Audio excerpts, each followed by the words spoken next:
tous, bon, on est qualifié. C'était compliqué ce match-là encore une fois, mais bon, on va revenir là-dessus dans quelques minutes. Mais pour l'instant, on va savourer notre qualification pour les huitièmes de finale. De toute façon, premier ou deuxième, on va tomber sur des grosses équipes. Je pense que ça soit la Croatie ou l'Argentine. Pour moi, ça serait les deux favoris qui vont sortir des groupes d'en face.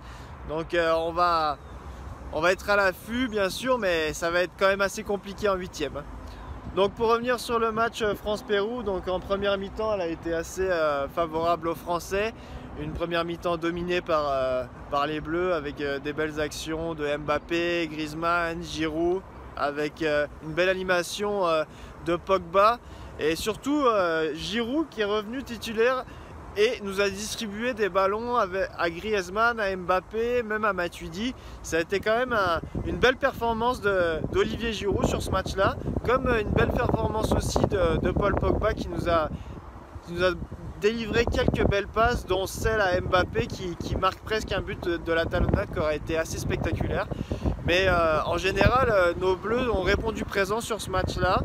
Ils ont été plus décisifs que contre l'Australie.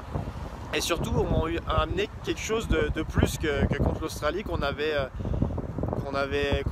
omis de présenter, quoi. Donc c'était un match un peu plus lent contre l'Australie. Là, on avait beaucoup plus de rapidité dans le jeu. C'était très intéressant à voir.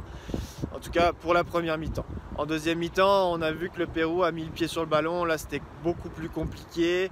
On a jusqu'à la 75e minute, je pense, on a réussi à faire, je pense, une ou deux actions, mais ça a été très calme à ce niveau-là. Le Pérou, en revanche, a mis une belle frappe, quelques belles frappes, une ou deux passées au-dessus de la barre transversale de Lloris, une qui a même frappé l'équerre de Lloris. Donc on a quand même souffert en deuxième période, mais bon, l'important c'était de ramener les 3 points, ramener la qualification, et puis faire souffler un petit peu les joueurs contre le Danemark. On va voir ce que Didier Deschamps va nous réserver comme composition cette fois-ci.